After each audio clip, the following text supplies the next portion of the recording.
Hello, my name is Shane. I'm 23. I've been coming to SBC for 18 months now. Serve on the youth team on Friday nights, which is lots of fun.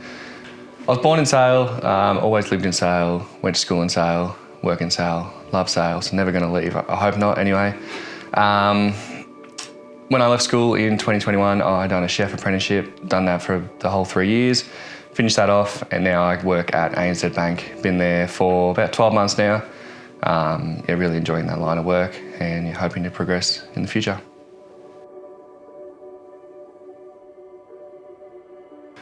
Going to the Catholic primary school, I did the 3 sacraments through there, so it was reconciliation, First Communion, and then confirmation. That was pushed sort of by Dad. At the time, I didn't really fully understand what I was doing, but then looking back, it taught me a lot of knowledge about the Bible, specifically the Gospels, and I think it's been great now that I've come to church on my own terms and hearing so many stories, but actually I've heard them in the past, but being able to sort of see them in practice and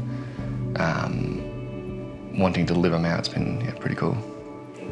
No, so I always, thinking back, I was always curious as a kid, but I never looked into it, never explored it. I remember and also went to Catholic secondary school, so Catholic college here in Sale. I remember on Year 12 retreat, we had to do an activity about what/who we put our hope in. And in that moment, I remember thinking, well, what is it? And my mind went to God, but again, I still never looked into it. So that was back in 2021. And it wasn't until 2025 that I decided to sort of find out.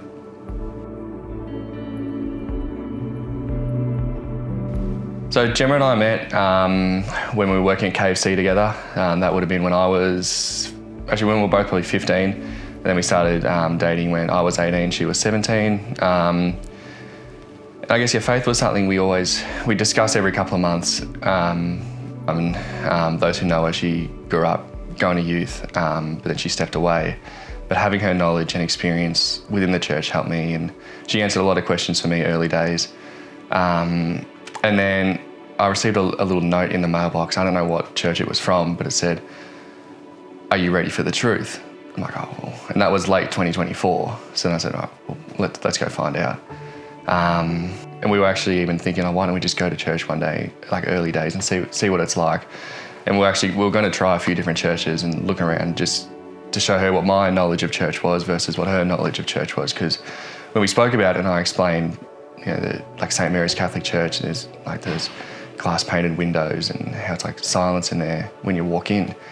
She was like, well, what do you mean? Like, people aren't really talking to each other, but that's all I sort of knew about church. And hearing her experiences, I remember walking to SBC and thinking, why is there someone on the drums? Like, why is there no one up the back on an organ? I remember it shocked me, but it made me feel like so comfortable and so like amazed by what church could look like. Like not to talk down the Catholic side of things, but it was such a cool experience walking into like the Baptist church and seeing a different way of being able to worship and learn about Jesus.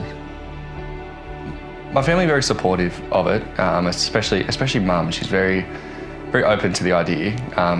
She's not faithful herself. Like she will say that she is an atheist, but she's also very supportive of the path that I've chosen and for choosing what I believe in and following this path.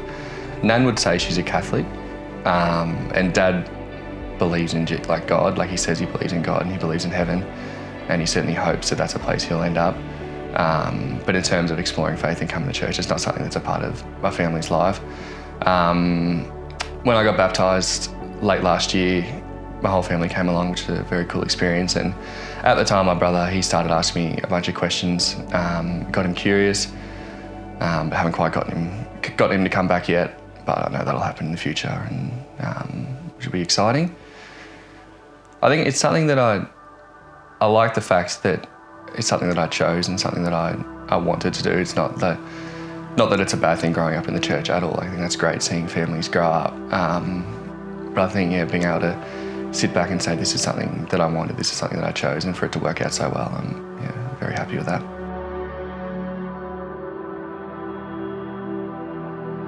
So I remember sort of late in 2025, early in 2026, there was a song going around. It was Brandon Lake's That's Who I Praise. And I just kept seeing it on TikTok and Facebook, no matter where I went. It just kept popping up. So then I started listening to it and I'm like, wow, this song was like pretty catchy. And then the first service I went to was the second one of 2025. Walk in there and I'm nervous as anything. I'm like, oh no, like, is anyone going to talk to me? Sit down, and then I can't remember who was singing. I think it might have been Alana, and she gets up there. The first song that was played was like, That's Who I Praise. I'm like, wow, like, this is incredible. Like, this is the one Christian song that I knew. And to be able to hear that straight away, I'm like, this is clearly like God's way of making me most comfortable and most knowing that this is where I'm meant to be. So definitely at the start of the year, I probably came to the first 4 to 6 sort of services. At the time, I was also doing a Bachelor of Exercise and Sports Science, and once the uni year started up in about March, that sort of took over and it took up a lot of time, and sort of stepped away coming to church for a couple of months. And then I remember one morning, Gemma and I said, let's go back, let's make it worth it. And we showed up, and Jackie was up on stage announcing the Alpha course at the time, and she was talking about that. And I remember Gemma looked to me and said, oh, I think I really want to do that. And I'm like, oh, I'm not too sure if I'm too interested, but if you're going to do it, like, I'll come along with you. Like, this will be a good experience. And it turns out, yeah, that was one of the best decisions I've made, doing the Alpha course. It was a big stepping stone into why I stayed towards faith and began the big journey of how much I learned and how much I gained knowledge. I think the biggest thing I got out of it was certainly a sense of community and how much people just care for each other and just want the best for each other. And then we're all there, we're all still learning no matter what stage, whether you're there for the first time or you've been there for 30 years, we're all learning. We still all got questions, and knowing that some people have the answers to the questions that I've got, and one day I'll have the answers to questions that the newcomers will have. And I think that's certainly something that I really loved getting out of Alpha, was certainly getting to know people, and yeah, just building those connections, building those relationships. I'll be forever grateful for that. So I mentioned earlier how I was doing that Bachelor of Exercise and Sports Science. I'd done the first year of that, but then I wasn't really enjoying it, so I decided to step away from it. And at the time, then I realised I had a bit more sort of spare time. I was like, oh, I thought about doing something within the church. And then I remember praying about it, like, God, like, where do you want me? The next Sunday service, Dave came up to me and he said, oh, you should join the youth team, we need more leaders. I'm like, you got no idea, I just asked God about this the other night. And then I went and spoke to Brock, and then later, a couple of days later, he sent me an email. Sure enough, got in and loved it ever since. It's been a great joy being able to help out in that space. And just being involved myself, and because I never went to youth as a kid, but just seeing how it's taught and seeing how engaged so many people are, it's a great space to be. I think the biggest thing I'd say is that God wouldn't put you in a situation that He knows you can't handle, and if you're not meant to be there, then He'll make that known. And I think that was very evident with youth, because I walked in and it felt right. And yeah, such a great team here at SBC, where especially like Brock, he's leading it. He just made it feel so comfortable, and yeah, it does a great job leading. It makes it so easy for me to be a part of that team. So I guess like a big thing for me is how I'm not that different in age to a lot of them. I'm only 23 myself, a lot of 16, 17, 18 years old. So I guess hopefully I can be sort of a lead to what their lives could hopefully look like in 4, 5, 6 years' time, and just be a good representation of what it means to walk with Christ and be faithful in life within the church.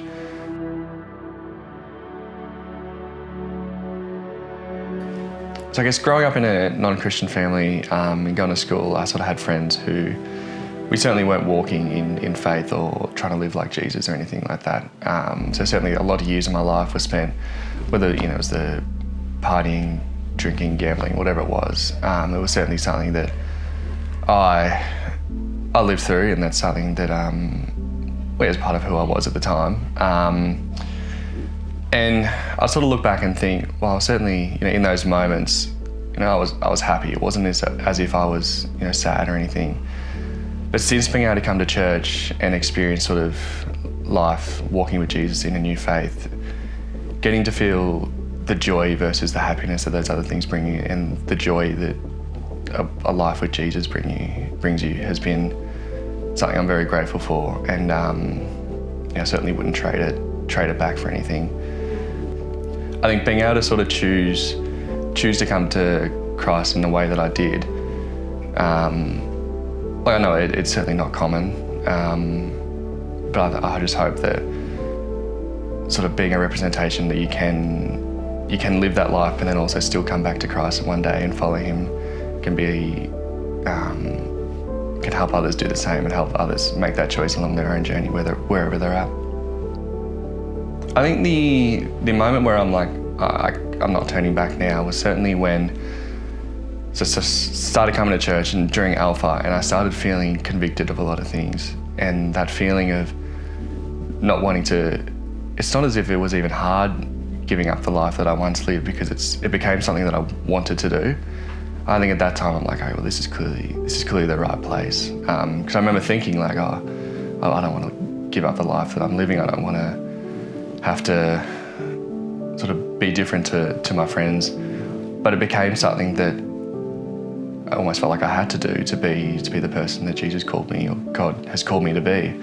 And it was actually, for me, it was an easy process because He made it so, like, a life with Him was so much better than without Him. And for me, I thought it'd be difficult, but it just wasn't.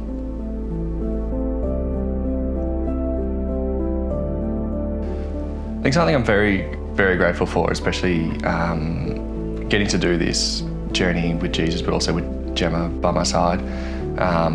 It's been a great privilege having her there, because she had a lot of knowledge before me, and being able to sort of bring each other along the journey and learn from each other has been great. I think it's so great that I get to be in a community where there's people around me who they want me to succeed. And I think one thing I sort of realised early was that when someone tries to help you with something, they're not judging you, they're not trying to tell you or condemn you. They're doing it genuinely out of love. And I think that's something I'm very appreciative for, because I think the old version of me would have said, oh, you don't know what's best for me.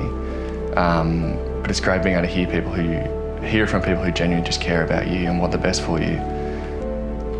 I think a massive thing that God has certainly set on my heart, especially in recent times, has been just to tell others about Him.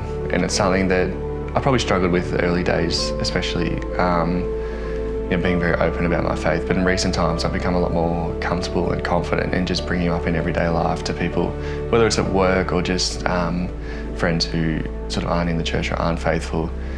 And I think it's something that's very important, just to represent what it means to live a life with Jesus and hopefully be a light to others who can see that, and then they want the same for themselves. I think that's something that God's really been working on me with, and so far it seems to be going well. And I think I've realised it doesn't have to be a full conversation with someone about your life or about Jesus. Sometimes it's just little comments or little actions that make people realise, oh wow, I wonder. You're just trying to leave an impression on people and about what it means to live a life with Jesus, and hopefully they can see that and just want the same for themselves.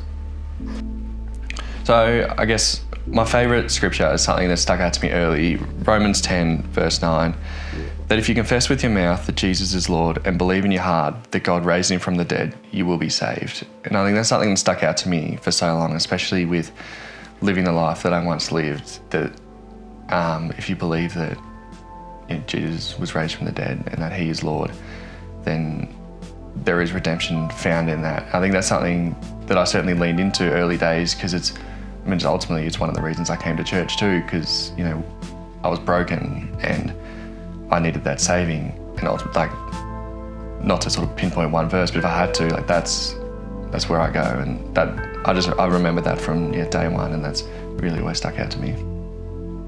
I think certainly you can live a life away from Jesus that makes you happy, but living life with Jesus brings you joy, and getting to experience the difference between that has been the greatest part of my journey. And I think that's probably one of my biggest takeaways. Now, with a life with Jesus, I most look forward to raising a family within the church, but also being a light in the community, being someone that represents what it means to live with Jesus, and just going about my daily life in a way that represents that well. So I think certainly something that sits with me well is that I had people praying for me, people that I could go to when I had questions before coming to church. And ultimately that's why I ended up where I ended up. And I feel it's a part of my responsibility, but also all of our responsibility to be that person for someone else. You got no idea like who you're going to run into, or just who has been considering coming to church, and you could be that last conversation for them. Like Gemma was to me, but also that letter in the mail, like something so simple, but it's those little pushes that sometimes that last thing that gets them over the edge and gets them through the doors and starts their journey. But at the time, you've got no idea how impactful that can be. But even if it's their start of their journey, they're still going to think about it. And if it just plants that seed, then that's just as important.